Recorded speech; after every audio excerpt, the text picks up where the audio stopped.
සුබ දවසක් වේවා ඔයාලා හැමෝටම. අදත් ආදරෙන් අපේ channel එකට පිළිගන්නවා. අද අපි දෝනි මැණිකව බස් එකේ තමයි ස්කූල් එකෙන් යන්න හදන්නේ. එහෙනම් අපි බලමු ජපානයේ බස් එකක් ඇතුලේ මොන වගේද කියලා. කියන වෙලාවටම බස් එක එනවද කියලා. මේ තියෙන අපේ බස් හෝල්ට් එක. මෙතන තියෙනවා බස් එක එන වෙලාවල් සහ බස් එක යන රූට් එක. අද අපිට බස් එක තියෙන්නේ උදේ 10:47ට. ඒ වගේම තමයි මේ QR code එක රීඩ් කරාට පස්සේ අපිට බස් එක කොහෙද තියෙන්නේ කියලා බලා ගන්නත් පුළුවන්. ඔන්න බස් එක ආවා. දැන් 10:47යි. අද අපි බස් එකේ තමයි ඉස්කෝලේ යන්නේ. බස් එකට ඇතුල් වෙනකොටම මේ තියෙන ටිකට් මැෂින් එකෙන් ටිකට් එකක් අරන් ඇතුල් වෙන්න පුළුවන් බස් එකට. IC කාඩ් එකක් තියෙන කෙනෙකුට IC කාඩ් එක ටච් කරලා බස් එකට ඇතුල් වෙන්න පුළුවන්.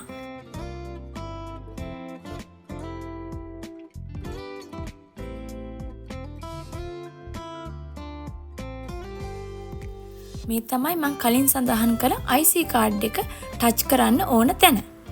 බස් එක ඇතුළතදීම IC කාඩ් එක charge කරගන්නත් පුළුවන්. මේ තියෙන්නේ IC කාඩ් වර්ග. මේ ඉන්නේ අපේ බස් එකේදී හම්බුනේ එයා. එයා තමයි සීයා. එයා හරිම කරුණාවන්ත කෙනෙක්. කරුණාවන්තකමට ජපනීස් වලින් කියන්නේ යසෂී කියලා. එයා අපිත් එක්ක හරියට chat එකක් දාගෙන තමයි බස් එකේ ගියේ.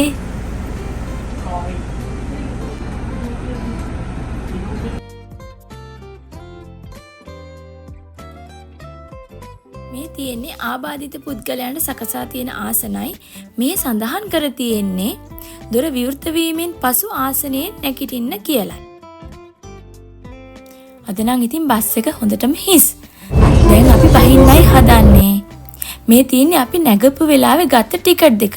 අපේ අංකය උනේ අංක 18නේ. ඉතින් ඒ 18 අංකයට අදාළව බස් එකේ ඩිස්ප්ලේ වෙන ගාන තමයි අපි ඒ වෙලාවේ බහින වෙලාවට අපි ගෙවන්න ඕන. මේ තමයි බස් එකෙන් බහිනකොට සල්ලි ගෙවන්න තියෙන මැෂින් එක. ටිකට් එකට අදාළ මුදල හරියටම අපි ළඟ නැත්නම් මේ මෙතන තියෙන පහලින් තියෙන මැෂින් එකට සල්ලි ටික මුලින්ම දාලා මාරු කරගෙන ඉවර වෙලා ටිකට් එකත් එක්ක හරි මුදල මේ යන්ත්‍රයට දාන්න ඕන. මොකද මේ මැෂින් එකෙන් ඉතුරු සල්ලි ලැබෙන්නේ නැති නිසා. ජපන් භාෂාවෙන් සල්ලි මාරු කරනවට කියන්නේ රියෝ ගායෂිමස් කියලා. ඒ වගේම තමයි IC කාඩ් එකක් තියෙන අයට IC කාඩ් එක ටච් කරලා බස් එකෙන් බහින්න පුළුවන්. උන් ඉතින් එයත් අපිට බායි කියලා යන්න ගියා.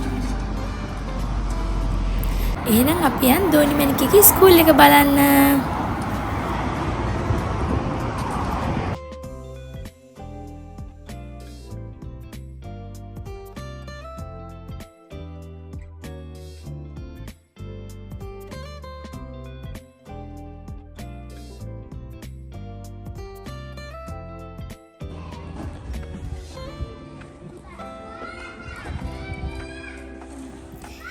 මේ තමයි මගේ ඉස්කෝලේ.